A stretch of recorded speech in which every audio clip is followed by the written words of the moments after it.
ಒಂದು ಕಡೆ ಜೀವ ಬಂದಂತೆ ಆವೇಶಕ್ಕೊಳಗಾಗುತ್ತಿರುವ ದೈವದ ಮೊಗ, ಮತ್ತೊಂದು ಕಡೆ ಭಕ್ತಿ ಭಾವದಲ್ಲಿ ತಲ್ಲೀನರಾಗಿರೋ ಭಕ್ತವೃಂದ. ಆಧುನಿಕ ಯುಗದಲ್ಲೂ ದೈವದ ಮೊಗವೊಂದು ಆವೇಶಕ್ಕೊಳಗಾಗಿ ಕಾರಣಿಕ ನಡೆಯುವುದಾದ್ರೂ ಎಲ್ಲಿ ಅಂತೀರಾ? ಈ ಸ್ಟೋರಿ ನೋಡಿ. ದೈವಾರಾಧನೆ ತುಳುನಾಡಿನ ವಿಶೇಷ ಆರಾಧನೆ. ತುಳುನಾಡಿನಲ್ಲಿ ದೇವರ ಆರಾಧನೆಯಂತೆಯೇ ದೈವದ ಆರಾಧನೆಯು ಅತ್ಯಂತ ಮಹತ್ವ ಪಡೆದಿದೆ. ತುಳುನಾಡಿನಲ್ಲಿ ನೆಲೆ ನಿಂತ ದೈವಗಳು ಮನೆದೈವ, ಗ್ರಾಮದೈವ ಮತ್ತು ಮಾಗಡಿಯ ದೈವಗಳಾಗಿ ಕಾಲಕಾಲಕ್ಕೆ ನೇಮವನ್ನ ಪಡೆದು ತಮ್ಮ ಕಾರಣಿಕವನ್ನ ತೋರಿಸುತ್ತಿದೆ. ಅಂತಹ ಒಂದು ಕಾರಣಿಕ ಕ್ಷೇತ್ರದಲ್ಲಿ ಎಕ್ಕಾರು ಶ್ರೀ ಕೊಡಮನತಾಯ ಕ್ಷೇತ್ರವೂ ಒಂದು. ಕಟೀಲು ಸಮೀಪದ ಎಕ್ಕಾರು ಶ್ರೀ ಕೊಡಮನತಾಯ ದೈವಸ್ಥಾನ ತುಳುನಾಡಿನ ಅತ್ಯಂತ ಕಾರಣಿಕ ಕ್ಷೇತ್ರವಾಗಿದ್ದು, ತುಳುವಿನಲ್ಲಿ ಇಲ್ಲಿಗೆ ಗುಡ್ಡೆಸಾನ ಎನ್ನುತ್ತಾರೆ.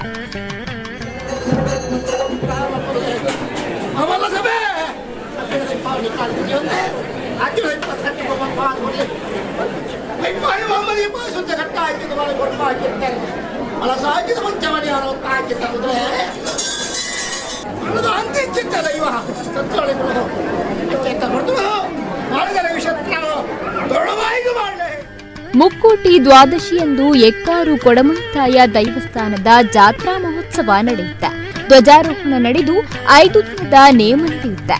ಪ್ರತಿದಿನ ನಡೆಯುವ ಈ ನೇಮದಲ್ಲಿ ದೈವದ ಮೊಗಕ್ಕೆ ಆವೇಶ ಬರೋದು ಇಲ್ಲಿನ ವಿಶೇಷ. ಸಂಪ್ರದಾಯದಂತೆ ನೇಮೋತ್ಸವದ ವಿವಿಧ ಕ್ರಮಗಳು ನಡೆಯುತ್ತೆ.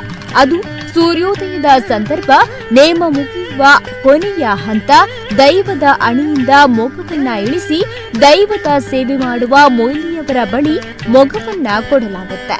ಕೆಲ ಕ್ಷಣದ ನಂತರ ಅದಕ್ಕೆ ನೀರನ್ನ ಸಂಪ್ರೋಕ್ಷಿಸಲಾಗುತ್ತೆ.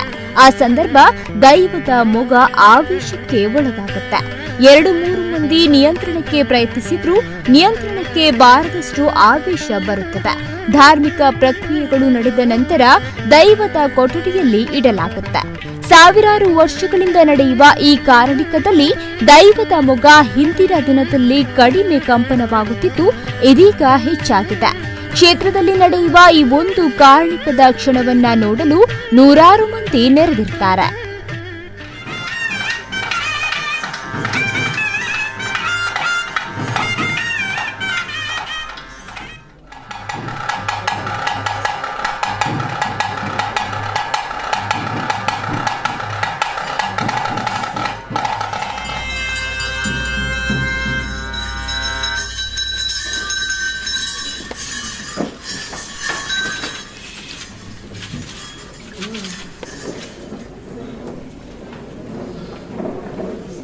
ಪುಂಜರಿ ಅಂತ ಹೇಳಿ ಮುಷ್ಟಿ ಅಕ್ಕಿಯನ್ನು ಹಾಕಿ ಊರಿನವರೆಲ್ಲ ಸೇರಿ ಪ್ರಾರಂಭ ಮಾಡಿದ್ರು. ಇದಕ್ಕೆ ವಿಜೃಂಭಣೆಯಿಂದ ಆಗ್ತಾ ಇದೆ, ಊರ ಎಲ್ಲ ಭಕ್ತಾದಿಗಳ ಸಹಕಾರದಿಂದ. ಹಾಗೆಯೇ ಮಧ್ಯಾಹ್ನ ಉಲ್ಲಾಯ ದೇವರ ನೇಮ ಆಗಿ ಅದು ಕಂಚಿಲು ಸೇವೆ ಅಂತ ಉಂಟು. ಅದೊಂದು ಬಹಳ ವಿಶೇಷ. ಮಕ್ಕಳಿಗೆ ಏನಾದರೂ ತಾಪತ್ರಯ ಕಷ್ಟ ಎಲ್ಲ ಬಂದರೆ ಮಕ್ಕಳನ್ನು ಕಂಚಿಲು ಸೇವೆ ಕೊಡ್ತೇವೆ ಅಂತ ಹರಕೆ ಹೇಳಿದರೆ ಅದೆಲ್ಲ ಪರಿಹಾರ ಆಗ್ತದೆ. ಕಷ್ಟ ತಾಪತ್ರಯ ಪರಿಹಾರ ಆಗ್ತದೆ, ಮಕ್ಕಳಿಗೆ ಒಳ್ಳೆಯದಾಗ್ತದೆ ಅಂತ. ಅದಕ್ಕೆ ಒಳ್ಳೆಯ ಹೊಸ ಬಟ್ಟೆ ಎಲ್ಲ ಉಡಿಸಿ ಅವರನ್ನು ಮೊದಲು ಸಣ್ಣ ಮಕ್ಕಳಾದರೆ ಹೆಗಲಿನಲ್ಲಿ ಹೊತ್ಕೊಂಡು ಹಿಂಗಾರ ಹಾಳೆಯಲ್ಲಿ ಇಟ್ಕೊಂಡು ಸುತ್ತು ಬರುವ ಕ್ರಮ ಉಂಟು. ಹಾಗೆ ಮಠಸ್ಥಾನ ಅದು ಕೂಡ ಇಲ್ಲಿ ಬಹಳ ವಿಶೇಷ. ಏನು ಕಷ್ಟ ಬಂದರೆ ಮಠಸ್ಥಾನ ಮಾಡ್ತೇನೆ ಅಂತ ಹೇಳಿದರೆ ಅದು ಕೂಡ ತಾಪತ್ರಯ ಪರಿಹಾರ ಆಗ್ತದೆ. ಎಕ್ಕಾರು ಕೊಡಮನತಾಯ ಕ್ಷೇತ್ರದಲ್ಲಿ ಈ ಪವಾಡ ನಡೆಯುವುದು ಕೇವಲ 1 ದಿನವಲ್ಲ. ಜಾತ್ರಾ ಮಹೋತ್ಸವದ 5 ದಿನಗಳಲ್ಲಿ ಕ್ಷೇತ್ರದ ಪಂಚದೈವಗಳಾದ ಕೊಡಮನತಾಯ, ಕಾಂತೇರಿ ಜುಮಾದಿ, ಜಾರಂದಾಯ, ಸರಳ ಧೂಮಾವತಿ, ಹುಲಿಚಾಮುಂಡಿ ದೈವದ ನೇಮಗಳು ನಡೆಯುತ್ತಿದ್ದು, ಈ ಎಲ್ಲಾ ನೇಮಗಳಲ್ಲಿ ಪವಾಡ ನಡೆಯುತ್ತೆ.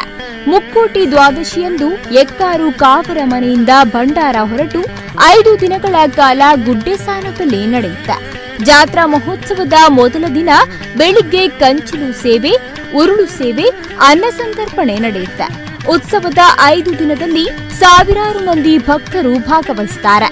ಎಕ್ಕಾರು ಕೊಡಮನತಾಯ ದೈವಸ್ಥಾನದಲ್ಲಿ ನಡೆಯುವ ಈ ಪವಾಡ ತಾವು ನಂಬಿದ ದೈವದ ಕಾರಣಿಕ ಅಂತಾರೆ ಭಕ್ತಜನ. Nishanth Shetty, Kilenjoor, Namakunda news 24x7.